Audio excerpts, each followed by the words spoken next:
പരിശുദ്ധാത്മാവേ സഹായക, നിരന്തരമെന്നെ സഹായിക്കണേ. നിത്യവും കൂടെ വസിക്കുന്നോനേ, അഭിഷേകത്തിൻ അഗ്നി നിറച്ചിടണേ.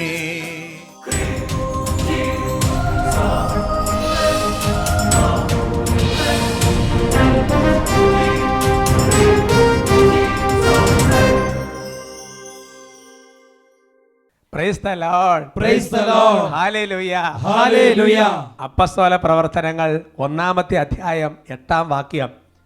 എന്നാൽ പരിശുദ്ധാത്മാവ് നിങ്ങളുടെ മേൽ വന്നു കഴിയുമ്പോൾ നിങ്ങൾ ശക്തി പ്രാപിക്കും. ഹല്ലേലൂയ. ഹല്ലേലൂയ. അഭിഷേകാഗ്നി വചന ശുശ്രൂഷകൾ സംബന്ധിക്കുവാൻ കർത്താവിനെ പ്രത്യേകം തിരഞ്ഞെടുക്കപ്പെട്ട നിങ്ങളെയും നിങ്ങളുടെ കുടുംബങ്ങളെയും പരിശുദ്ധ അമ്മയുടെ വിമല ഹൃദയത്തിനും ഈശോയുടെ തിരുഹൃദയത്തിനും പ്രതിഷ്ഠിക്കുന്നു. ഈശോയുടെ തിരുഹൃദയത്തിൽ നിന്നുള്ള കരുണയാൽ നിങ്ങൾ എല്ലാവരും പൂരിതരായി തീരട്ടെ. Hallelujah. Hallelujah. Price the Lord. Praise the Lord. ഇപ്പോൾ കർത്താവ് നൽകിയ ആ വലിയ കൃപയുടെ വചനത്തിൻ്റെ ആ കൂട്ടായ്മയിൽ, പിന്നെ നമുക്ക് ഏറ്റവും പ്രിയപ്പെട്ട സേവർക്കാൻ വട്ടാരച്ചൻ്റെ ആത്മീയ കൂട്ടായ്മയിൽ നിങ്ങളെല്ലാവരെയും ഈ വചന ശുശ്രൂഷയ്ക്ക് പ്രത്യേകം ഒന്ന് സ്വാഗതം ചെയ്യുകയാണ്. Price the Lord. Praise the Lord. Hallelujah. Hallelujah. പ്രിയമുള്ള സഹോദരങ്ങളെ, ഇന്ന് കർത്താവ് നൽകിയ ആ വചനം അനുഗ്രഹീത വചനമാണ്. ഇപ്പോൾ നമ്മൾ ഏത് അവസ്ഥയിലാണെങ്കിലും ശരി, പ്രാർത്ഥിക്കാൻ പറ്റാത്ത അവസ്ഥയാകാം, മുന്നോട്ട് പോകാൻ പറ്റാത്ത അവസ്ഥയാകാം, എല്ലാവരും മുടങ്ങിക്കിടക്കുന്ന അവസ്ഥയാകാം, എന്ത് തന്നെയാണെങ്കിലും ശരി, ഈശോ പറയാണ് പരിശുദ്ധാത്മാവ് നമ്മുടെ മേൽ വന്നു കഴിയുമ്പോൾ നമ്മൾ ശക്തി പ്രാപിക്കും. ഹല്ലേലൂയ. ഹല്ലേലൂയ. അങ്ങനെ ശക്തി പ്രാപിച്ച് അനേകർക്ക് ഈശോനെ കൊടുക്കണം. അനേകർക്ക് നമുക്ക് കർത്താവ് ഒരു അത്ഭുതം തന്നു, കർത്താവ് നമ്മുടെ ഒരു തടസ്സം മാറ്റി, കർത്താവ് നമുക്കൊരു ജോലി തന്നു, കർത്താവ് നമുക്കൊരു അത്ഭുതകരമായ രോഗസൗഖ്യം തന്നു. ഇതെല്ലാം കർത്താവിനെ പ്രഘോഷിക്കാൻ വേണ്ടിയിട്ടാണ്. അതുകൊണ്ട് എൻ്റെ സഹോദരങ്ങളെ, എല്ലാ ശുശ്രൂഷകളിലും പരിശുദ്ധാത്മാവിൻ്റെ ഒരു ആവാസം ഉണ്ടാകും. Price the Lord. Praise the Lord. നമുക്ക് എഴുന്നേറ്റ് നിൽക്കാം. എഴുന്നേറ്റ് നിന്ന് വലിയ സ്നേഹത്തോടെ, കഴിഞ്ഞ ആഴ്ചയിൽ നമ്മൾ കർത്താവിനെ സ്നേഹിക്കുന്നതിനെക്കുറിച്ച് ചിന്തിച്ചു. വലിയ സ്നേഹത്തോടെ പരിശുദ്ധാത്മാഭിഷേകം പ്രാപിക്കാൻ വേണ്ടി, നമ്മുടെ ബലഹീനതകളിലെല്ലാം ദൈവത്തിൻ്റെ ശക്തി വരാൻ വേണ്ടി നമുക്ക് കുറച്ച് സമയം കർത്താവിനെ നന്നായിട്ട് അങ്ങോട്ട് സ്തുതിക്കാം. സ്തുതിക്കുമ്പോൾ ശരിക്കും ശരീരവും മനസ്സും ആത്മാവും ഒക്കെ നല്ല ഉച്ചത്തിൽ സന്തോഷത്തോടെ, കുട്ടികളൊക്കെ നല്ല ഉഷാറായി കർത്താവിനെ സ്തുതിക്കാം. Hallelujah, hallelujah, hallelujah.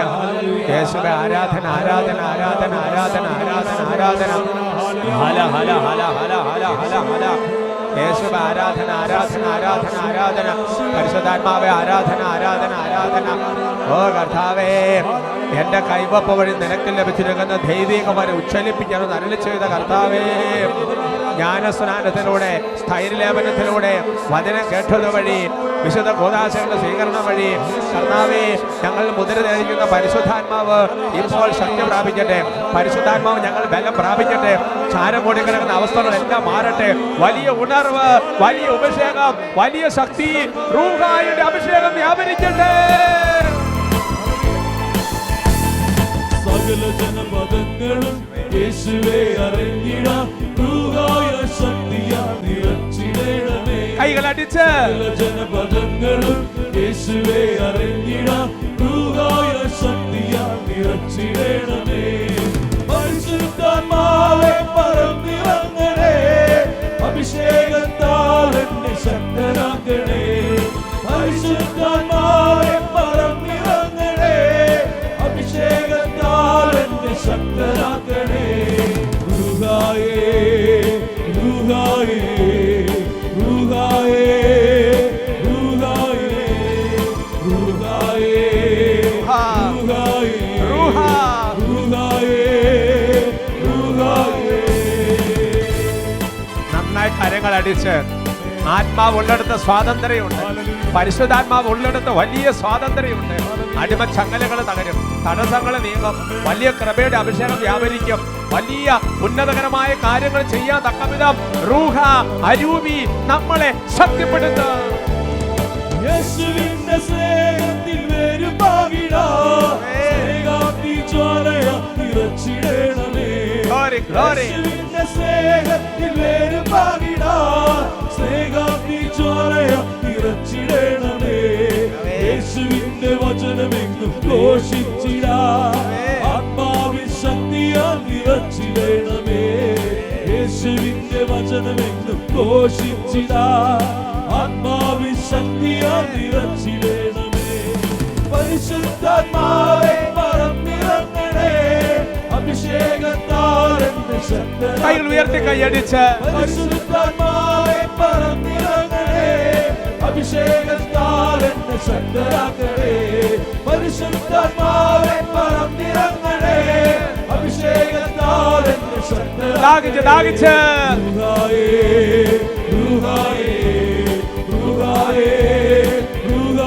ചങ്കിന്റെ ഉള്ളിൽ നിന്ന്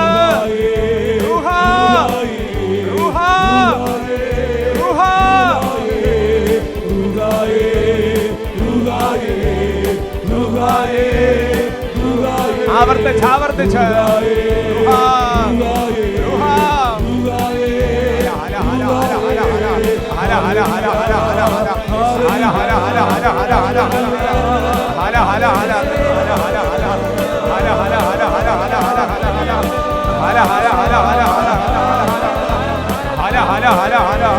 നാവിന്റെ കെട്ടുകൾ അഴിയട്ടെ, നാവിന്റെ കെട്ടുകൾ അഴിയട്ടെ, അതരങ്ങളുടെ കെട്ടുകൾ അഴിയട്ടെ, സ്തുതിപ്പിന്റെ ക്രമ വ്യാപരിക്കട്ടെ, പൈസാവർഷിപ്പിന്റെ ക്രമ വ്യാപരിക്കട്ടെ, വലിയ സ്തുതിയുടെ സിംഹാസനം ഒഴുകട്ടെ.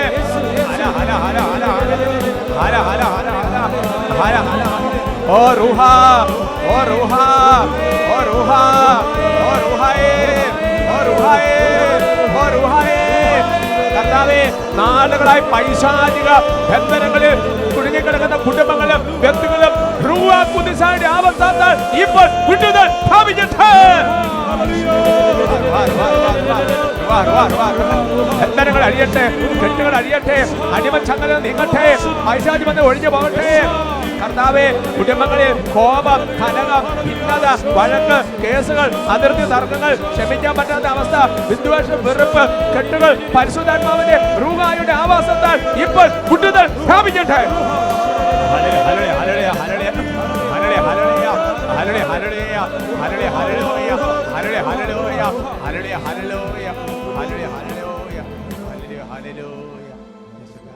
ആരാധന ആരാധന ആരാധന ആരാധന ആരാധന.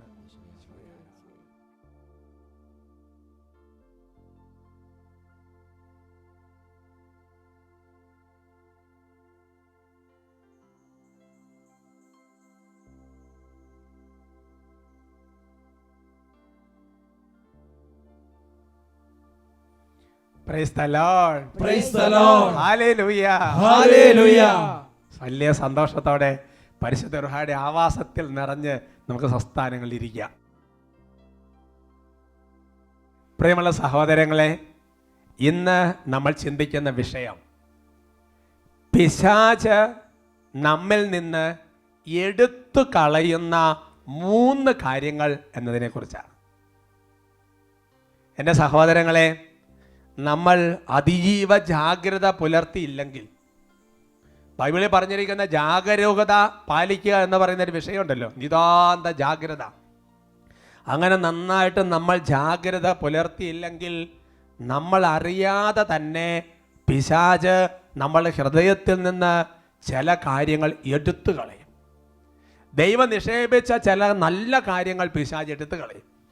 അഭിഷേകാഗ്നി വചന ശുശ്രൂഷയുടെ സമയത്തും അതുപോലെ തന്നെ അഭിഷേകാഗ്നി കൺവെൻഷനിലും ബഹുമാനപ്പെട്ട സേവർക്കാൻ വട്ടായിലച്ചൻ വിശ്വാസം പിശാച് എടുത്ത് കളയുന്നതിനെ കുറിച്ച് പറഞ്ഞത് നിങ്ങൾ ഓർക്കുന്നുണ്ടെന്ന് ഞാൻ വിചാരിക്കുകയാണ്.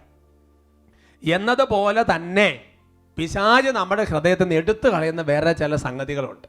കാരണം പിശാചിൻ്റെ സ്വഭാവമെന്ന് പറയുന്നത് തന്നെ ഇതാണ്. യോഹന്നാൻ്റെ സുവിശേഷത്തിൽ 10-ാമത്തെ അധ്യായത്തിൻ്റെ 10-ാമത്തെ വാക്യം, gospel of saint John chapter 10:10. മോഷ്ടിക്കാനും കൊല്ലാനും നശിപ്പിക്കാനുമാണ് കള്ളൻ വരുന്നത്. Hallelujah, hallelujah. അപ്പോൾ പിശാച് വരുന്നതിൻ്റെ ഉദ്ദേശം, തിന്മ വരുന്നതിൻ്റെ ഉദ്ദേശം, കള്ളൻ വരുന്നതിൻ്റെ ഉദ്ദേശം മോഷ്ടിക്കുക, കൊല്ലുക, നശിപ്പിക്കുക. അപ്പോൾ നമ്മുടെ ഹൃദയത്തിൽ നിന്ന് ചില കാര്യങ്ങൾ മോഷ്ടിക്കാൻ, നമ്മുടെ ഹൃദയത്തിൽ നിന്ന് ചില കാര്യങ്ങൾ എടുത്ത് കളയാൻ വേണ്ടിയിട്ടാണ് പിശാച് വരുന്നത്. എൻ്റെ സഹോദരങ്ങളെ, ബൈബിളിൽ ഈശോ മിശിഹ വളരെ കൃത്യമായിട്ട് തന്നെ ഇതാ ഇന്ന കാര്യങ്ങൾ പിശാച് എടുത്ത് കളയും എന്ന് പറഞ്ഞ് തന്നെ വളരെ കൃത്യമായിട്ട് ബൈബിൾ രേഖപ്പെടുത്തിയിട്ടുണ്ട്. എൻ്റെ സഹോദരങ്ങളെ, അങ്ങനെ പിശാച് വന്ന് എടുത്തു കളയുന്ന വളരെ പ്രധാനപ്പെട്ട ഒരു സംഗതി എന്ന് പറയുന്നത് നമ്മളുടെ ഉള്ളിൽ ദൈവം നിക്ഷേപിച്ചിരിക്കുന്ന ദൈവവചനത്തെ തിന്മ പിശാച് എടുത്തു കളയാം. അതിനെക്കുറിച്ച് വചനത്തിൽ നമുക്ക് വെളിപ്പെടുത്തൽ കിട്ടുന്നത് വിശുദ്ധ ലൂക്കായുടെ സുവിശേഷത്തിലാണ്. വിശുദ്ധ ലൂക്കായുടെ സുവിശേഷത്തിൽ 8-ാമത്തെ അധ്യായത്തിൻ്റെ 12-ാമത്തെ വാക്യം, gospel of saint Luke chapter 8:12. അവിടെ വചനം രേഖപ്പെടുത്തുന്നത് ഇങ്ങനെയാണ്: ചിലർ വചനം ശ്രവിച്ചെങ്കിലും അവർ വിശ്വസിക്കുകയോ രക്ഷപ്പെടുകയോ ചെയ്യാതിരിക്കാൻ വേണ്ടി പിശാച് വന്ന് അവരുടെ ഹൃദയങ്ങളിൽ നിന്ന് വചനം എടുത്തു കളയുന്നു. ഇവരാണ് വഴിയരികിൽ വീണ വിത്ത്. Hallelujah, hallelujah. എൻ്റെ സഹോദരങ്ങൾ, എത്ര കൃത്യമായിട്ടാണ് ആ വചനം രേഖപ്പെടുത്തിയിരിക്കുന്നത്. ഈശോ എത്രയോ കൃത്യമായിട്ടാണ് വലിയൊരു അപകടത്തെ ചൂണ്ടിക്കാണിച്ച് വെച്ചിരിക്കുന്നത്. എന്താണ് അവിടെ പറഞ്ഞിരിക്കുന്നത്? വചനം വെളിപ്പെടുത്തുകയാണ്, അതായത് പിശാച് വന്ന് അവരുടെ ഹൃദയങ്ങളിൽ നിന്ന് കേട്ട സ്വീകരിച്ച വചനം എടുത്തു കളയുന്നു. അപ്പം വചനം എടുത്ത് കളയുമ്പോൾ ഈ കാരണം മൈക്ക് ഇതങ്ങോട്ട് എടുത്ത് കളഞ്ഞ് പിന്നെ അതില്ല, എടുത്തു കളയുക. എൻ്റെ സഹോദരങ്ങളെ, അതുകൊണ്ട് വളരെ ശ്രദ്ധിച്ചില്ല എങ്കിൽ ഈ അഭിഷേകം എപ്പിസോഡിൽ കേട്ട വചനം, എത്രയോ കൺവെൻഷൻ ശുശ്രൂഷ നമ്മൾ കേട്ട വചനം, എത്രയോ ഞായറാഴ്ച കുർബാനയുടെ നടുവിൽ നമ്മൾ കേട്ട ദൈവവചനം, നമ്മൾ വ്യക്തിപരമായി ബൈബിൾ വായിച്ചപ്പോൾ കർത്താവ് നൽകിയ വചനം, അതെല്ലാം നന്നായിട്ട് ശ്രദ്ധിച്ചില്ലെങ്കിൽ പിശാച് എടുത്തു കളയുമെന്ന് തന്നെ വചനം വെളിപ്പെടുത്തുക. എന്ന് മാത്രമല്ല, വളരെ കൃത്യമായ ചില ഉദ്ദേശ ലക്ഷ്യങ്ങളോട് കൂടിയാണ് പിശാച് അത് ചെയ്യുന്നതെന്ന് അതേ വചനത്തിൽ രേഖപ്പെടുത്തിയിട്ടുണ്ട്. എന്നാണ് പറഞ്ഞിരിക്കുന്നത്? നിങ്ങൾ വിശ്വസിക്കാതിരിക്കാനും രക്ഷപ്പെടാതിരിക്കാനും വേണ്ടിയിട്ടാണ് പിശാച് വന്നത് എടുത്തു കളയുന്നത്. എന്ന് പറഞ്ഞാൽ, നമ്മൾ ഓരോ പ്രവർത്തികൾ ചെയ്യുമ്പോൾ ഓരോ നിയോഗമൊക്കെ ചെയ്യും അല്ലേ? ഇപ്പം ജപമാല ചൊല്ലുമ്പോൾ നിയോഗം വെക്കും, കുരിശൻ്റെ വഴി ചെല്ലുമ്പോൾ ചിലപ്പോൾ നിയോഗം വെക്കും. അല്ല എന്നുണ്ടെങ്കിൽ നമ്മൾ എന്താ പറയുക, ചില ജോലി ചെയ്തുകൊണ്ടിരിക്കുമ്പോഴും അത് ആത്മാക്കളുടെ രക്ഷയ്ക്ക് വേണ്ടി നിയോഗം വെക്കും. അപ്പം നമ്മൾ നിയോഗം വെക്കുന്നത് പോലെ തന്നെ കൃത്യമായ ചില നിയോഗത്തോടെ ചില ലക്ഷ്യത്തോടു കൂടി പിശാച് ചെയ്യുന്നൊരു പ്രവൃത്തിയാണ് വചനം എടുത്തു കളയുക. എന്താ പിശാചിൻ്റെ ഉദ്ദേശം? എന്താണ് പിശാചിൻ്റെ നിയോഗം?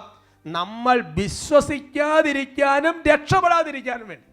എന്ന് പറഞ്ഞാൽ എൻ്റെ സഹോദരങ്ങളെ, ഈ വചനത്തെ നമ്മൾ കണ്ണടച്ച് വിശ്വസിച്ചാൽ ആ വചനം അങ്ങനെ തന്നെ നമ്മുടെ ജീവിതത്തിൽ പ്രവർത്തന നിരതമാവും. നിങ്ങൾക്ക് എല്ലാവർക്കും സുപരിചിതമായ വചനമാണ് പ്രഭാഷകന്റെ പുസ്തകത്തിൽ 42-ാമത്തെ അധ്യായത്തിൻ്റെ 15-ാമത്തെ വാക്യം, ബുക്ക് ഓഫ് സിറാഖ് ചാപ്റ്റർ 42:15. ഞാൻ ഇപ്പോൾ കർത്താവിൻ്റെ പ്രവർത്തികളെ അനുസ്മരിക്കുകയും ഞാൻ കണ്ടത് പ്രഘോഷിക്കുകയും ചെയ്യും. കർത്താവിൻ്റെ പ്രവർത്തികൾ വചനം വഴി നിർവഹിക്കപ്പെടുന്നു. Hallelujah, hallelujah. അപ്പൊ കർത്താവിൻ്റെ എല്ലാ പ്രവർത്തികളും വചനം വഴിയാണ് നിർവഹിക്കപ്പെടുന്നത്. എന്ന് പറഞ്ഞാൽ, ഉണ്ടാകട്ടെ എന്ന് പറഞ്ഞപ്പോൾ പ്രപഞ്ചം ഉണ്ടായി. ലാസറ് പുറത്ത് വരിക എന്നുള്ള വചനം പറഞ്ഞപ്പോൾ ലാസറ് പുറത്തേക്ക് വന്നു. സൗഖ്യമുണ്ടാകട്ടെ എന്നുള്ള വചനം പറഞ്ഞപ്പോൾ സൗഖ്യമുണ്ടായി. തുറക്കപ്പെടട്ടെ എന്ന വചനം പറഞ്ഞപ്പോൾ തുറക്കപ്പെട്ടു. അങ്ങനെയെങ്കിൽ ഈ ഭൂമിയിൽ ദൈവത്തിൻ്റെ എല്ലാ പ്രവർത്തികളും വചനം വഴിയാണ് നിർവഹിക്കപ്പെടുന്നത്. എൻ്റെ സഹോദരങ്ങൾ, അപ്പോൾ വചനത്തെ നമ്മൾ കണ്ണടച്ച് വിശ്വസിച്ചാൽ ആ വചനം വഴി ഒരു പ്രവൃത്തി നിർവഹിക്കപ്പെടാനുണ്ട്. അത് നമ്മുടെ ജീവിതത്തിൽ നിന്ന് നിർവഹിക്കപ്പെടും. അതുകൊണ്ട് ആ വചനത്തെ വിശ്വസിക്കാതിരിക്കാൻ, ആ വചനത്തെ വിശ്വസിക്കാതിരിക്കാൻ പിശാച് അത് എടുത്തു കളയും. Hallelujah, hallelujah. യെശയ്യാ പ്രവചനത്തിൽ 55-ാമത്തെ അധ്യായത്തിലെ വചനം നിങ്ങൾക്കറിയാം. അതിൻ്റെ 11-ാമത്തെ വാക്യത്തിലാണ്. അവിടെ വചനം ഇങ്ങനെയാണ് നമ്മൾ കാണുന്നത്: എൻ്റെ അധരങ്ങളിൽ നിന്ന് പുറപ്പെടുന്ന വാക്കും അങ്ങനെ തന്നെ ഫലരഹിതമായി അത് തിരിച്ചു വരില്ല. എൻ്റെ ഉദ്ദേശം അത് നിറവേറ്റും. ഞാൻ ഏൽപ്പിക്കുന്ന കാര്യം വിജയപ്രദമായി ചെയ്യും. Price the Lord, praise the Lord. എന്ന് പറഞ്ഞാൽ, ഇപ്പോൾ നമ്മൾ ഒരാളെ ഒരു കാര്യം ഏൽപ്പിച്ചു വിട്ടു, ആ കാര്യം പോയി ചെയ്യാൻ പറഞ്ഞു വിട്ടു. ആ വ്യക്തി പോയി ആ കാര്യങ്ങളെല്ലാം കൃത്യമായി ചെയ്ത് ഇങ്ങോട്ട് റെഡിയാക്കി കൊണ്ടുവരുന്നത് പോലെ തന്നെ ഒരു വചനം പുറപ്പെട്ടാൽ ആ പ്രവൃത്തി, അതാണ് ചിലപ്പോൾ ആൾക്കാർ സാക്ഷി പറയും, 1000 പ്രാവശ്യം വചനം എഴുതി അല്ലേ, അല്ലെങ്കിൽ 1000 പ്രാവശ്യം വചനം പറഞ്ഞു, കണ്ണടച്ച് വചനത്തെ വിശ്വസിച്ചു, അപ്പോൾ ഇങ്ങനെ സംഭവിച്ചു. അത് വിശ്വസിക്കാതിരിക്കാൻ പിശാച് എടുത്തു കളി. പിന്നെ വചനം വെളിപ്പെടുത്തുകയാണ്, നമ്മൾ രക്ഷപ്പെടാതിരിക്കാൻ വേണ്ടിയാണ് വചനം എടുത്ത് കളയുന്നത്. ഹല്ലേലൂയ. ഹല്ലേലൂയ. രക്ഷപ്പെടാതിരിക്കാൻ വേണ്ടി അത് നമുക്ക് യാക്കോബ് സ്ലീഹായിലെ മറ്റൊരു വചനം പഠിച്ചാൽ അത് കുറച്ചുകൂടെ കൃത്യമാണ്. യാക്കോബ് സ്ലീഹ എഴുതിയ ലേഖനത്തിൽ 1-ാമത്തെ അധ്യായത്തിന്റെ 21-ാമത്തെ വാക്യമാണ്. Saint James chapter 1:21. നമുക്ക് വചനം വായിക്കാം. ആകയാൽ എല്ലാ അശുദ്ധിയും വർദ്ധിച്ചു വരുന്ന തിന്മയും ഉപേക്ഷിച്ച് നിങ്ങളിൽ പാകിയിരിക്കുന്നതും നിങ്ങളുടെ ആത്മാക്കളെ രക്ഷിക്കാൻ കഴിവുള്ളതുമായ വചനത്തെ വിനയപൂർവ്വം സ്വീകരിക്കുവൻ. ഹല്ലേലൂയ. ഹല്ലേലൂയ. വചനം വെളിപ്പെടുത്തുകയാണ്, നിങ്ങളുടെ ആത്മാവിൽ പാകിയിരിക്കുന്നതും നിങ്ങളെ രക്ഷിക്കാൻ കഴിവുള്ളതുമായ, നിങ്ങളെ രക്ഷിക്കാനല്ല, നിങ്ങളുടെ ആത്മാക്കളെ രക്ഷിക്കാൻ കഴിവുള്ളതുമായ വചനത്തെ സ്വീകരിക്കുക എന്ന് പറഞ്ഞാൽ, ഒരു വചനം നമ്മുടെ ഉള്ളിൽ പ്രവേശിച്ചാൽ എൻ്റെ സഹോദരങ്ങളെ, നമ്മുടെ ആത്മാവിനെ രക്ഷിച്ച് സ്വർഗത്തിലേക്ക് കൊണ്ടുപോകാനുള്ള ഒരു കൃപ, ഒരു കഴിവ് ആ വചനത്തിൻ്റെ ഉള്ളിലുണ്ട് എന്ന് പറഞ്ഞാൽ, ഇപ്പോൾ നമ്മൾ എത്ര വലിയ പാപത്തിൻ്റെ ചെളിക്കുഴിയിൽ കിടക്കുന്ന ആളാണെന്ന് കരുതുക, ഒരൊറ്റ വചനം വന്ന് ഉള്ളിൽ കയറിയാൽ ആ വചനം ആ ചെളിക്കുഴി നമ്മൾ രക്ഷിച്ചുകൊണ്ട് പോകും. അതുകൊണ്ടല്ലേ എത്ര കണ്ണുനീരിൽ കുതിർന്ന മാനസാന്തരത്തിൻ്റെ സാക്ഷ്യങ്ങളാണ് കഴിഞ്ഞ നാളുകൾ നമ്മൾ കേട്ടിട്ടുള്ളത്. നമ്മൾ ഇന്ന് എത്ര വലിയ തകർച്ചയുടെ കുഴിയിൽ കിടക്കുകയാണെങ്കിലും ഒരൊറ്റ വചനം വന്നാൽ മതി, ആ വചനം നമ്മളെ അവിടുന്ന് രക്ഷിച്ചുകൊണ്ട് പോകും. Price the Lord. Praise the Lord. അപ്പോൾ നമ്മൾ കുഴിയിൽ കിടക്കാന്ന് കരുതുക, ഒരു കയറിട്ട് തന്നു കഴിഞ്ഞാൽ നമ്മൾ ആ കയറിൽ പിടിച്ചു കഴിയുമ്പോൾ, ആ കയറ് വലിച്ചു കയറ്റി കഴിയുമ്പോൾ അത് നമ്മൾ അക്കരെ എത്തും എന്ന് പറയുന്നത് പോലെ തന്നെ നമ്മുടെ ആത്മാവിനെ, ഈ ഭൂമിയിലായിരിക്കുന്ന, ലോകത്തിലായിരിക്കുന്ന നമ്മുടെ ആത്മാവിനെ ഇങ്ങനെ വന്ന് പൊക്കിയെടുത്ത് നേരെ സ്വർഗത്തിലേക്ക് കൊണ്ടുപോകാൻ വേണ്ടിയാണ് വചനം നമ്മുടെ ഉള്ളിൽ ഈശോ നിക്ഷേപിച്ചിരിക്കുന്നത്. ഇതാർക്കറിയാം? പിശാചിനറിയാം. അതുകൊണ്ട് പിശാചി എന്നെന്താ? നമ്മളുടെ ആത്മാവ് രക്ഷപ്പെടാതിരിക്കാൻ വേണ്ടി അത് എടുത്തു കളയും. Praise the Lord. Praise the Lord. Hallelujah. Hallelujah. അതുകൊണ്ട് എൻ്റെ സഹോദരങ്ങളെ, ഒന്നാമത് പിശാച് എടുത്തു കളയുന്നത് വചനം എടുത്തു കളയും. അപ്പം നമ്മൾ അത്ര ശ്രദ്ധ വേണം. എന്താണ് വഴിയരികിൽ വീണ വിത്തിൻ്റെ പ്രത്യേകത? അത് കെയറില്ലാത്തതാണത്. വഴിയരികിൽ കിടക്കുന്ന സാധനത്തിൽ ഒരു കെയറും ഇല്ല, അല്ലേ? നിങ്ങൾ ചിന്തിച്ച് നോക്ക്, വഴി സൈഡിൽ ചില ചെടികളൊക്കെ ചിലപ്പോൾ നട്ടുപിടിപ്പിച്ചൊന്നും വരാം, തണലൊക്കെ ഉണ്ടാകാൻ വേണ്ടി. അതിന് നല്ല, ഇപ്പം ഇന്നത്തെ കാലത്ത് കെയർ കൊടുക്കുന്നുണ്ട്, പണ്ടത്തന്നെ കെയർ കൊടുക്കുന്നില്ല. അതിപ്പോൾ അത് വന്ന് ജീവികൾ കടിക്കും, അത് വന്ന് ചില വണ്ടികൾ അതിന് മുകളിൽ കൂടെ കയറിപ്പോകും. എൻ്റെ സഹോദരൻ, ഒരു കെയറും ഇല്ലാത്ത അവസ്ഥയാണ്. അതുകൊണ്ട് എൻ്റെ സഹോദരങ്ങളെ, ഒരു കാര്യം കൃത്യമായി നിങ്ങളോട് പറയാൻ ഞാൻ ആഗ്രഹിക്കുക. നിങ്ങളൊരു വചനം വായിച്ചാൽ, ഒരു വചനം കേട്ടാൽ, എൻ്റെ സഹോദരങ്ങൾ, അത് ടി വി കേട്ടാലും, യൂട്യൂബിൽ കേട്ടാലും, വാട്സപ്പിൽ കിട്ടിയാലും, ബൈബിളിൽ നേരിട്ട് വായിച്ചാലും, വചനശുശ്രൂഷ സമയത്ത് കേട്ടാലും, ഞായറാഴ്ച സ്വീകരിച്ചാലും, ആ കേൾക്കുന്ന വചനത്തിന് അത്രയും കെയർ കൊടുക്കണം. ആ വചനത്തെ കെയർ കൊടുത്ത് അത്രയും ശ്രദ്ധിച്ച് അതിൻ്റെ ഹൃദയത്തിൽ സ്വീകരിച്ച് വേഗം അത് പരിശീലിച്ച്, വഴിയരികൾ കിടക്കുന്ന ഒരു വിത്ത് പോലെയല്ല നമ്മൾ വീട്ടിൽ പാകി മുളപ്പിക്കുന്ന വിത്ത്. അതിന് നമ്മൾ വേലി കെട്ടിക്കൊടുക്കും, അല്ലേ? വെള്ളം ഒഴിച്ചു കൊടുക്കും, ജീവികൾ നശിപ്പിക്കാതിരിക്കാൻ വേണ്ടി വേണ്ട കാര്യങ്ങൾ കെയർ ചെയ്യും. അല്ലാന്നുണ്ടെങ്കിൽ സൂര്യൻ്റെ ആഘാതം ഉണ്ടാകാതിരിക്കാൻ വേണ്ടി ചൂടിൽ കുത്തും എന്ന് പറയുന്നത് പോലെ ഓരോ വചനത്തിന് അത്രയും കെയർ കൊടുത്തില്ലെങ്കിൽ എൻ്റെ സഹോദരങ്ങളെ, പിശാച് 2 ദിവസത്തിൽ എടുത്തു കളയും, അല്ലേ? ചിന്തിച്ചു നോക്കുക, നമ്മൾ കൂടി ധ്യാനത്തിന് കയ്യും കണക്കുണ്ടോ, അല്ലേ? എത്ര ബെസ്റ്റ് വെച്ച് വചന ശുശ്രൂഷകൾ നമ്മുടെ കൂടി, പക്ഷെ എന്തെങ്കിലും ഹൃദയത്തിൽ ഓർമ്മയുണ്ടോ? ഹല്ലേലൂയ. ഹല്ലേലൂയ. രണ്ടാമത്, വളരെ ശ്രദ്ധയോടെ ഇരുന്നില്ലെങ്കിൽ പിശാച് നമ്മുടെ ഹൃദയത്തിൽ നിന്ന് എടുത്തു കളയുന്നതാണ് നമ്മുടെ സന്തോഷം. എടുത്തു കളയും, അവർ ഹാപ്പിനെസ്, സന്തോഷം എടുത്തു കളയും. ഫ്രാൻസിസ് മാർപ്പാപ്പ എപ്പോഴും തൻ്റെ പ്രബോധനത്തിൽ പറയുന്ന ഒരു കാര്യമുണ്ട്. എന്താ? നല്ല ഹാപ്പി ആയിരിക്കണം, നല്ല സന്തോഷത്തിലായിരിക്കണം എന്നുള്ളത്. എൻ്റെ സഹോദരങ്ങളെ, പിശാച് നമ്മുടെ ഹൃദയത്തിൽ നിന്ന് സന്തോഷം എടുത്തു കളയും. അതിനെക്കുറിച്ച് വചനത്തിൽ വെളിപ്പെടുത്തലുണ്ട്. യോഹന്നാന്റെ സുവിശേഷത്തിൽ തന്നെയാണത്. യോഹന്നാന്റെ സുവിശേഷത്തിൽ 16-ാമത്തെ അധ്യായത്തിന്റെ 22-ാമത്തെ വാക്യം, gospel of saint John chapter 16:22. അതുപോലെ ഇപ്പോൾ നിങ്ങളും ദുഃഖിതരാണ്, എന്നാൽ ഞാൻ വീണ്ടും നിങ്ങളെ കാണും, അപ്പോൾ നിങ്ങളുടെ ഹൃദയം സന്തോഷിക്കും, നിങ്ങളുടെ ആ സന്തോഷം ആരും നിങ്ങളിൽ നിന്ന് എടുത്തു കളയുകയില്ല. ഈശോ അരുളി ചെയ്യുക. അപ്പസ്തോലന്മാരോട് പറയുകയാണ്. അപ്പസ്തോലന്മാർ പറയുന്നത് എങ്ങനെയാണ്? ഞാൻ നൽകുന്ന ആ സന്തോഷം ആരും നിങ്ങളിൽ നിന്ന് എടുത്തു കളയുകയില്ല. അതുകൊണ്ട് കർത്താവ് നമുക്ക് നൽകുന്ന നല്ല സന്തോഷമാണ്. കാര്യം കഷ്ടതയുണ്ട്, രോഗമുണ്ട്, സഹനമുണ്ട്, ഞെരുക്കമുണ്ട്, തെറ്റിദ്ധാരണയുണ്ട്, പ്രശ്നങ്ങളുണ്ട്, പ്രതിസന്ധികളുണ്ട്. ഇതിലൂടെ എല്ലാം ആണ് കടന്നു പോയിരിക്കുന്നതെങ്കിലും ഇതിൻ്റെ നടുവിൽ സന്തോഷത്തോടെ കർത്താവിനെ മഹത്വപ്പെടുത്തി ആരെയും പഴിചാരാതെ ദൈവത്തിൽ ആശ്രയിച്ച് പോയി ഒരു ഹാപ്പി ആയിട്ടുള്ള ജീവിതം നയിക്കാൻ വേണ്ടി തന്നെയാണ് വിവിധ ജീവിതാന്തസ്സുകളിലേക്ക് ദൈവം നമ്മളെ വിളിച്ചിരിക്കുന്നത്. അപ്പോൾ അങ്ങനെ നമുക്ക് പ്രധാനമായ കുടുംബജീവിതത്തിലാണെങ്കിലും സന്യാസ ജീവിതത്തിലാണെങ്കിലും പൗരോഹിത്യ ജീവിതത്തിലാണെങ്കിലും അതിലൂടെ കർത്താവ് ഒരു സന്തോഷം നമ്മുടെ ഉള്ളിൽ നിക്ഷേപിക്കുന്നുണ്ട്. ദൈവിക ശുശ്രൂഷ ചെയ്യുമ്പോഴും ജോലി ചെയ്യുമ്പോഴും കർത്താവ് ഇതേ സന്തോഷം തരുന്നുണ്ട്. ആ സന്തോഷം പിശാചങ്ങടെ എടുത്തു കളയും. നിങ്ങൾ ചിന്തിച്ചു നോക്കുക എൻ്റെ സഹോദരങ്ങളെ, നമുക്ക് സന്തോഷം നമ്മുടെ ഹൃദയത്തിൽ നിന്ന് പോയ ഒരവസ്ഥയെക്കുറിച്ച് ചിന്തിച്ചു നോക്കിയേ അല്ലേ. സന്തോഷം പോയ പിന്നെ എന്താ ഉള്ളത് അല്ലേ? സന്തോഷമില്ല. പിന്നെയുള്ള എന്താ? നിരാശ, സങ്കടം അല്ലേ, പ്രത്യാശയില്ല, എപ്പോഴും മൂഡ് ഓഫായി, ഡൗൺ ആയി അല്ലേ. ചിന്തിച്ചു നോക്ക് എൻ്റെ സഹോദരങ്ങളെ. അപ്പോൾ നമ്മുടെ ഹൃദയത്തിൽ നിന്ന് പിശാച് എന്തിനെ സന്തോഷം എടുത്ത് കളയുന്നത്? നമ്മളെ നിരാശയിലേക്ക് കൊണ്ടുപോകാൻ, നമ്മളെ ഒരുപാട് ഡിപ്രഷനിലേക്ക് കൊണ്ടുപോകാൻ, നമ്മുടെ മനസ്സിൽ എല്ലാ പ്രത്യാശയും കളഞ്ഞ് നമ്മളെ നശിപ്പിക്കാൻ വേണ്ടിയിട്ടാണ് ഈ സന്തോഷം പിശാച് എടുത്ത് കളയുന്നത്. ഉച്ചത്തിൽ പറയാം ഹല്ലേലൂയാ, ഹല്ലേലൂയാ. അപ്പോൾ ഇപ്പം ചില ആൾക്കാർ ചിന്തിക്കും, ആദ്യത്തെ കാര്യമൊക്കെ വചനത്തിൽ നമ്മൾ ഇത്രയും കെയറൊക്കെ കൊടുത്തു കഴിഞ്ഞാൽ സംഗതി വചനം മോഷിക്കാതെ നമുക്ക് നോക്കാൻ പറ്റും. എന്നാൽ ഈ സന്തോഷം ഇത് പെട്ടെന്ന് അങ്ങോട്ട് പോവുകയാണ്. അതിപ്പോൾ എന്താ ചെയ്യുക? അതൊരു വലിയൊരു വിഷയമാണ്. എൻ്റെ സഹോദരങ്ങളെ, കഴിഞ്ഞ ദിവസം സപ്ര പ്രാർത്ഥന ചൊല്ലിയപ്പോൾ, സപ്ര എന്ന് പറഞ്ഞാൽ മനസ്സിലായോ? അതായത് പ്രഭാത പ്രാർത്ഥന. സപ്ര പ്രാർത്ഥന നമ്മൾ പള്ളികളിൽ രാവിലെ പ്രഭാത പ്രാർത്ഥനയല്ലോ സപ്ര പ്രാർത്ഥന. ആ സപ്ര പ്രാർത്ഥനയിലെ മനോഹരമായൊരു പ്രാർത്ഥന എൻ്റെ ശ്രദ്ധയിൽപ്പെട്ടു. ഞാനത് നിങ്ങളെ വായിച്ച് കേൾപ്പിക്കാം. കർത്താവേ, അങ്ങേ പരിപാലന എത്രയും സ്തുത്യർഹമാകുന്നു.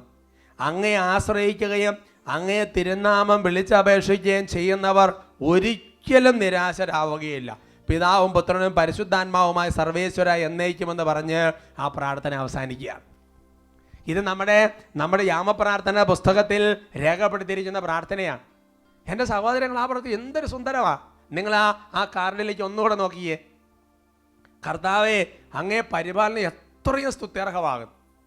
അങ്ങേ ആശ്രയിക്കുകയും അങ്ങേ തിരുനാമം വിളിച്ചപേക്ഷിക്കുകയും ചെയ്യുന്നവർ ഒരിക്കലും നിരാശരാവുകയില്ല. ഹല്ലേലൂയാ, ഹല്ലേലൂയാ. സന്തോഷത്തോടെ പറ ഹല്ലേലൂയാ, ഹല്ലേലൂയാ. ആ വാക്ക് ശ്രദ്ധിക്കുക. ഒരിക്കലും ഒരിക്കലും ഒരിക്കലും നിരാശരാവുകയില്ല. എൻ്റെ സഹോദരങ്ങൾ, ഈ പ്രാർത്ഥന എന്ന് പറയുന്നത് സഭയുടെ യാമപ്രാർത്ഥന, വിശുദ്ധ കുർബാനയിലെ പ്രാർത്ഥന എന്നൊക്കെ പറയുന്നത് നമുക്കൊരു സ്പോണ്ടേനിയസ് പ്രയർ ചെല്ലുന്നത് പോലെ നേരം വെളുത്തപ്പോൾ ഒരു അഭിഷേകം കിട്ടി ഒരു പ്രാർത്ഥന എഴുതി വിടുന്നതല്ല ഇത് സഭാപിതാക്കന്മാര്, വിശുദ്ധന്മാര് അനേക വർഷങ്ങളിരുന്ന് ധ്യാനിച്ച് മനനം ചെയ്ത് ജീവിതത്തിൽ മനുഷ്യൻ കടന്നു പോകുന്ന പ്രതിസന്ധികൾക്കും ആ പ്രതിസന്ധികൾക്ക് അവരുടെ ജീവിതാനുഭവങ്ങളുടെയും കൂടെ വെളിച്ചത്തിൽ സഭയുടെ പ്രബോധനങ്ങൾ വെളിച്ചത്തിൽ ആറ്റിക്കുറുക്കിയെടുത്ത പ്രാർത്ഥനകളാണ് യാമപ്രാർത്ഥനകൾ, അഥവാ സഭയുടെ പ്രാർത്ഥനകൾ, അഥവാ വിശുദ്ധ കുർബാനയിലെ പ്രാർത്ഥനകൾ. അപ്പം അതുകൊണ്ട് എല്ലാ മനുഷ്യനും നിരാശപ്പെടാം, വിഷമത്തിലേക്ക് പോകാം എന്ന് സഭാപിതാക്കന്മാർക്ക് അറിയാവുന്നത് കൊണ്ട് പരിശുദ്ധാത്മാവ് അവരിലൂടെ ഒരു വെളിപ്പെടുത്തൽ കൊടുത്തു. 2 കാര്യം ചെയ്തുകൊണ്ടിരുന്നാൽ മതി, ഒരിക്കലും നിരാശ വരികയില്ല, ഒരിക്കലും സന്തോഷം നഷ്ടപ്പെടുകയില്ല. എന്താണ് കർത്താവ് വെളിപ്പെടുത്താൻ? 1, കർത്താവിനെ എല്ലാ കാര്യത്തിലും ആശ്രയിക്കണം. 2, അവിടുത്തെ തിരുനാമം വിളിച്ചപേക്ഷിക്കണം. ഇത് 2 ചെയ്താൽ എൻ്റെ സഹോദരങ്ങളെ നിരാശ വരികയില്ല. Price the Lord, praise the Lord. കർത്താവിനെ ആശ്രയിക്കുക എന്ന് പറഞ്ഞാൽ എന്താ?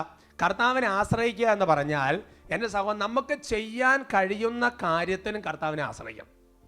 ഉദാഹരണം പറഞ്ഞാൽ, ഇപ്പം എൻ്റെ ഇവിടെ ഇരിക്കുന്ന ഈ ബൈബിൾ എനിക്ക് എടുക്കണമെന്നുണ്ടെങ്കിൽ അതെനിക്ക് എടുക്കാൻ പറ്റും. എനിക്ക് കൈക്ക് ആരോഗ്യമുണ്ട്, കുഴപ്പമില്ല, എനിക്ക് എടുക്കാൻ പറ്റും. അങ്ങനെയല്ല, ഈ ബൈബിൾ എടുക്കാൻ പോലും ഞാൻ കർത്താവിനെ ആശ്രയിക്കണം.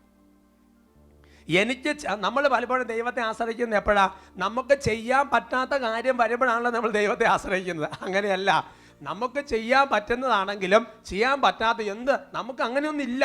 ഈശോ പറഞ്ഞു, എന്നെ കൂടാതെ നിങ്ങൾക്കൊന്നും ചെയ്യാൻ സാധിക്കില്ല. വിശുദ്ധ പൗസ്ത്യനോട് കർത്താവ് പറയുന്നുണ്ട്, നീ എല്ലാ കാര്യത്തിനും എന്നെ ആശ്രയിക്കണം. ഹല്ലേലൂയാ, ഹല്ലേലൂയാ. നമ്മൾ ബസ്സിന് പോകാൻ തുടങ്ങുകയാണ്, ദൈവത്തെ ആശ്രയിക്കണം. നമ്മൾ ക്ലാസ് എടുക്കാൻ തുടങ്ങുക, ദൈവത്തെ ആശ്രയിക്കണം. കറി ഉണ്ടാക്കാൻ പോവാണ്, ദൈവത്തെ ആശ്രയിക്കണം. അല്ലേ? അതുകൊണ്ടാണ് പണ്ടത്തെ കാരണവന്മാർക്കൊരു സ്വരം, എൻ്റെ അമ്മയെ എൻ്റെ ആശ്രയമേ എന്നൊക്കെ പറയുന്ന പോലെ തന്നെ ആശ്രയിക്കണം. രണ്ടാമത്തെ കാര്യം ഇങ്ങനെയാണ്, കർത്താവിൻ്റെ തിരുനാമം വിളിച്ച് അപേക്ഷിച്ചു കൊണ്ടിരിക്കണം. തിരുനാമം എന്ന് പറഞ്ഞാൽ എന്താ? ഈശോ എന്ന നാമം അഥവാ യേശു എന്ന നാമം എന്ന് പറഞ്ഞാൽ ബൈബിൾ എൻ്റെ സഹോദരങ്ങളെ പൗലോസിലേക്ക് പറഞ്ഞ ഈശോ എന്ന യേശു എന്ന നാമത്തിന് നിങ്ങൾ ഞാൻ ഭരമേൽപ്പിക്കുന്നതാണ് പറയുന്നത്. അപ്പോൾ എല്ലാത്തിനും വേണ്ടി നൽകപ്പെട്ടിരിക്കുന്ന നാമമാണ് യേശു എന്ന നാമം. സന്തോഷത്തോടെ പറയാം ഹല്ലേലൂയ, ഹല്ലേലൂയ. അതുകൊണ്ട് എല്ലാ കാര്യത്തിനും ഇപ്പം നമുക്കൊരു പ്രലോഭനം വരികയാണ്, ഒരു പാപപ്രവണത വരുവാണ്. ഈശോയെ രക്ഷിക്കണേ, ഈശോയെ രക്ഷിക്കണേ, ഈശോയെ രക്ഷിക്കണേ, ഈശോയെ രക്ഷിക്കണേ, ഈശോയെ രക്ഷിക്കണേ, ഒരു 50 പ്രാവശ്യം പറയുക. എൻ്റെ സഹോദരങ്ങളെ, അവിടെ നിരാശപ്പെടാത്ത വലിയൊരു കൃപയിലേക്ക് കർത്താവ് നമ്മളെ കൊണ്ടുപോകും. പ്രിയമുള്ള സഹോദരങ്ങളെ, പിശാച് നമ്മുടെ ഹൃദയത്തിൽ നിന്ന് എടുത്തു കളയാൻ സാധ്യതയുള്ള മൂന്നാമത്തെ ഒരു കാര്യമുണ്ട്. അതെന്താണെന്ന് അറിയാവോ? അതാണ് നമ്മുടെ പ്രാർത്ഥനാ സമയം. Hallelujah, hallelujah. പിശാച് നമ്മുടെ പ്രാർത്ഥനയുടെ സമയം പിശാച് മോഷ്ടിച്ചുകൊണ്ട് പോകും. ആ സമയം പിശാച് ഒന്ന് എടുത്തു കളയും. നമ്മുടെ പ്രാർത്ഥനാ സമയം പിശാച് എടുത്ത് കളയാതിരിക്കാൻ എന്ത് ചെയ്യണമെന്ന് ബൈബിളിൽ പറഞ്ഞിട്ടുണ്ട്. ലൂക്കായുടെ സുവിശേഷത്തിൽ 10-ാമത്തെ അധ്യായത്തിന്റെ 42-ാമത്തെ വാക്യമാണ്. Gospel of St. Luke chapter 10 verse 42. ഒന്ന് മാത്രമേ ആവശ്യമുള്ളൂ, മറിയം നല്ല ഭാഗം തിരഞ്ഞെടുത്തിരിക്കുന്നു, അത് അവളിൽ നിന്ന് എടുക്കപ്പെടുകയില്ല. ഇതിൻ്റെ ഒരു സാഹചര്യം നിങ്ങൾക്കറിയാം. മർത്തായുടെ മറിയത്തിൻ്റെ വീട്ടിൽ കർത്താവ് വന്നതാണ്. മർത്താവ് ഒരുപാട് അടുക്കളപ്പന്നെ വ്യാപൃതരാണ്. ആ സമയത്ത് മറിയം കർത്താവിൻ്റെ സന്നിധിയിൽ പോയിരുന്ന കർത്താവ് പറഞ്ഞ വചനങ്ങൾ കേട്ട് കർത്താവിൻ്റെ സന്നിധിയിൽ സമയം ചെലവഴിച്ചു. അപ്പോൾ കർത്താവ് അവർക്ക് ഒരു ബ്ലെസ്സിങ് കൊടുത്ത് പറയാണ്, മറിയം നല്ല ഭാഗം തിരഞ്ഞെടുത്തത് കൊണ്ട് ആ കാര്യം അവൾ നിന്ന് എടുക്കപ്പെടുകയല്ല. Hallelujah, hallelujah. അതിൽ നിന്ന് വലിയൊരു ചിന്ത, വലിയൊരു ജ്ഞാനം അതിൻ്റെ ഉള്ളിൽ ഈശോ ഒളിപ്പിച്ചു വെച്ചിട്ടുണ്ട്. എന്താണ് കാര്യം? കർത്താവ് നമ്മളെ തിരഞ്ഞെടുത്തു, കുടുംബജീവിതത്തിലേക്ക് തിരഞ്ഞെടുത്തു, സന്യാസ ജീവിതത്തിലേക്ക് തിരഞ്ഞെടുത്തു, പൗരോഹിത ജീവിതത്തിലേക്ക് തിരഞ്ഞെടുത്തു. അങ്ങനെ ഒരു തിരഞ്ഞെടുപ്പ് യോഹന്നാൻ 15-16 നമുക്കറിയാം. അങ്ങനെ തിരഞ്ഞെടുത്ത് കഴിഞ്ഞാലും പിന്നെ നമ്മൾ ചില തിരഞ്ഞെടുപ്പുകൾ ആ ജീവിതാന്തസ്സിൽ നിന്നുകൊണ്ട് ചെയ്യണം. എന്ന് പറഞ്ഞാൽ അതിൻ്റെ അർത്ഥം എന്താ? ഏറ്റവും ബെസ്റ്റ് ടൈം, ഏറ്റവും പ്രഷ്യസ് ടൈം എന്തിനു വേണ്ടി തിരഞ്ഞെടുക്കണം? പ്രാർത്ഥനയ്ക്ക് വേണ്ടി തിരഞ്ഞെടുക്കണം. മറിയം നല്ല ഭാഗം തിരഞ്ഞെടുത്ത്, മറിയത്തിന് വേണമെങ്കിൽ ആ സമയത്ത് മർത്തായെ സഹായിക്കാം, മറിയത്തിന് വേറെ കാര്യങ്ങളൊക്കെ ചെയ്യാം. എന്നാൽ മറിയം ചെയ്തില്ല. ഏറ്റവും നല്ല ബെസ്റ്റ് ടൈം തിരഞ്ഞെടുത്ത് കർത്താവിൻ്റെ സന്നിധിയിൽ പോരുന്ന പ്രാർത്ഥിക്കാൻ സമയം ചെലവഴിച്ചു.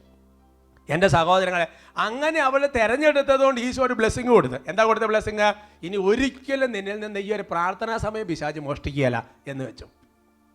അതുകൊണ്ട് നമ്മൾ മനസ്സിലാക്കേണ്ടത് എന്താ? അനേക ആൾക്കാർ പറയും, എൻ്റെ അച്ഛൻ പ്രാർത്ഥിക്കണമെന്നൊക്കെ ഒത്തിരി ആഗ്രഹമുണ്ട്, പിന്നെ ഓരോ തിരക്കിൽ ഒന്നിനൊക്കെ മാറി പോവാം. ഞാൻ നിങ്ങളോട് സ്നേഹപൂർവ്വം പറയട്ടെ, ഒരു 50 ദിവസം അല്ലെങ്കിൽ ഒരു 15 ദിവസം നിങ്ങൾ ബലം പിടിച്ച് പ്രാർത്ഥനയ്ക്ക് വേണ്ടിയിട്ട് സമയം തിരഞ്ഞെടുത്ത് നോക്ക്. 51-ാമത്തെ ദിവസം പിന്നെ പിശാചിനത് മോഷ്ടിക്കാൻ പറ്റിയല്ല. ഒരു സമർപ്പണ ജീവൻ നയിക്കുന്ന വ്യക്തിയാണെങ്കിൽ ആ യാമപ്രാർത്ഥന ചെല്ലേണ്ട ഒരു സമയമുണ്ട് അല്ലേ? 6 മണിക്കൂർ അംശം, അങ്ങനെ ഓരോ സമയമുണ്ട്. ആ സമയത്ത് ബലം പിടിച്ച് ഒരു 15 ദിവസം ചൊല്ലി പ്രാർത്ഥിച്ച് എൻ്റെ സഹോദരങ്ങളെ പിന്നെ പിശാചിനത് മോഷ്ടിക്കാൻ പറ്റിയല്ല. അതാണ് അവൾ തിരഞ്ഞെടുത്തുകൊണ്ട് അവൾ എടുക്കപ്പെടുകയല്ലെന്ന് പറയാ. ഇനി നമ്മൾ ചിന്തിക്കണം, എൻ്റെ സഹോദരങ്ങളെ, നമുക്കുള്ള കുഴപ്പം എന്താണെന്നറിയാവോ? നമ്മൾ അങ്ങനെ ഒരു പിശാചിത എടുത്തുകൊണ്ട് പോകാതിരിക്കാൻ തക്കതൊരു ബലപ്രയോഗം നടത്തുന്നില്ല. എന്നാൽ ഈശോ അത് ചെയ്തു. അത് നമ്മൾ വായിക്കുന്ന മത്തായിയുടെ സുവിശേഷത്തിലാണ്. മത്തായിയുടെ സുവിശേഷത്തിൽ 14-ാമത്തെ അധ്യായത്തിൻ്റെ 22-23 വാക്യങ്ങൾ. ജനസഞ്ചയത്തെ പിരിച്ചു വിടുമ്പോഴേക്കും തനിക്ക് മുൻപേ വഞ്ചിയിൽ കയറി മറുകരയ്ക്ക് പോകാൻ യേശു ശിഷ്യന്മാരെ നിർബന്ധിച്ചു. അവൻ ജനക്കൂട്ടത്തെ പിരിച്ചു വിട്ടതിന് ശേഷം ഏകാന്തതയിൽ പ്രാർത്ഥിക്കാൻ മലയിലേക്ക് കയറി.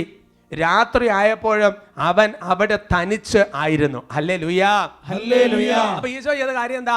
ഈശോ ചെയ്യുന്ന കാര്യം എന്ന് പറഞ്ഞ ജനസഞ്ചയത്തെ പിരിച്ചു വിടുമ്പോൾ തന്നെ അപ്പസ്തോലന്മാരെ വേഗം ആദ്യം നിങ്ങൾ അക്കരയ്ക്ക് പൊക്കോ എന്ന് പറഞ്ഞ് നിർബന്ധിച്ചു എന്ന് പറയാ. അതിൻ്റെ അർത്ഥം എന്നാ? അപ്പസ്തോലന്മാർക്ക് അങ്ങനെ പോകാൻ വലിയ താല്പര്യമില്ലായിരുന്നു, ഈശോയുടെ ചുറ്റിപ്പറ്റി നിൽക്കാനായിരുന്നു ഇഷ്ടം. പക്ഷേ ഈശോയെ നിർബന്ധിച്ചു വിട്ടു. കാരണം ഈശോയ്ക്ക് പ്രാർത്ഥിക്കാൻ പോകണം. ഞാൻ നിങ്ങളോട് ചോദിച്ചു നോക്കട്ടെ, നിങ്ങളുടെ ഏറ്റവും ബെസ്റ്റ് ഫ്രണ്ടിനോട് മണിക്കൂറുകൾ ഇരുന്ന് വർത്താനം പറയുന്ന സമയത്ത് പ്രാർത്ഥനാ സമയമാകുമ്പോൾ ആ ചാറ്റ് ഞങ്ങൾ നിർത്തിയിട്ട് പോയി പ്രാർത്ഥിക്കാൻ എൻ്റെ പ്രിയപ്പെട്ട സഹോദരങ്ങളെ പറ്റുന്നുണ്ടോ? നിങ്ങൾ ചെയ്തുകൊണ്ടിരിക്കുന്ന ഒരു ജോലി, ആ ജോലി ഒരു 1/2 മണിക്കൂർ കഴിഞ്ഞ് ഫിനിഷ് ആകും. എന്നാലും പ്രാർത്ഥനാ സമയമാകുമ്പോൾ ആ ജോലി വേണ്ടാന്ന് വെച്ചിട്ട് പോയി പ്രാർത്ഥിക്കാൻ പറ്റുന്നുണ്ടോ? ഇങ്ങനെ ഒരു 10 പ്രാവശ്യം തീരുമാനമെടുത്താൽ 11-ാമത്തെ പ്രാവശ്യം പിന്നെ പിശാചിന് നിന്റെ പ്രാർത്ഥനാ സമയം മോഷ്ടിക്കാൻ പറ്റിയല്ല.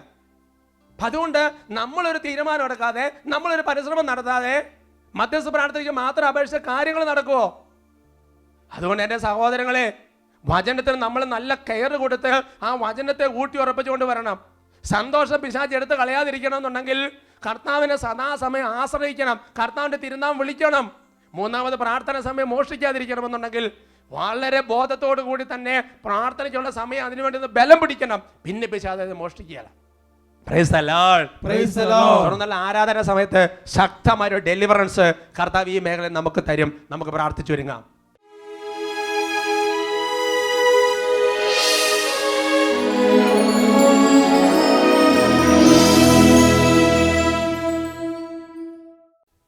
സ്തുതിയുടെ സിംഹാസനത്തിലിരിക്കുന്ന സ്തുതിപ്പനും പുകഴ്ചയ്ക്കും യോഗ്യനായ കർത്താവിൻ്റെ സന്നിധിയിലേക്ക് നമുക്കെല്ലാവർക്കും കരങ്ങൾ ഉയർത്തി കർത്താവിനെ നന്നായിട്ട് സ്തുതിച്ച് ആരാധിക്കാം. Hallelujah, hallelujah. ഓ കർത്താവേ, പ്രാർത്ഥിക്കാൻ പറ്റാത്ത വിധം 100 കാര്യങ്ങളുടെ വ്യഗ്രത, ജീവിത വ്യഗ്രത, സുഖലോലഭത, മദ്യാസക്തി, കർത്താവെ പല കാര്യങ്ങളും കട്ടിയാൻ പറ്റാത്ത വിധം പ്രാർത്ഥനയുടെ തടസ്സങ്ങളുടെ കെട്ടുകൾ അവിടുന്ന് വിടുവിക്കണമേ കർത്താവേ. ദൈവമേ, വചനം കേൾക്കാനോ വചനം വായിക്കാനോ പറ്റാത്ത വിധം കർത്താവേ, വചനത്തിന് കയറി കൊടുക്കാൻ പറ്റാത്തത് ബഹുകാര്യ വ്യഗ്രത, പലവിധ കാര്യങ്ങൾ ഞെരുക്കം എല്ലാം കർത്താവിടെ ഞങ്ങൾ എടുത്തു മാറ്റണമേ. പിശാചിവ മോഷ്ടിക്കാതിരിക്കാൻ തക്ക വിധം കർത്താവേ ഞങ്ങളെ ബലപ്പെടുത്തണമേ. ദൈവമേ, ഞങ്ങളുടെ സന്തോഷം എടുത്തു കളയുന്ന തക്കവിധമുള്ള നിരാശ, മറ്റൊന്നിലെ കുറ്റബോധം, ഭയം, ആകുലത ഇവയെല്ലാം അവിടുന്ന് എടുത്തു മാറ്റണമേ. ദൈവമേ, കാര്യങ്ങൾ ഉയർത്തി നിലവിളിച്ച് പ്രാർത്ഥിക്കുന്ന ഓരോ ദാസന്മാർ ശക്തമായ ഡെലിവറൻസ് അവിടുന്ന് നൽകണമേ.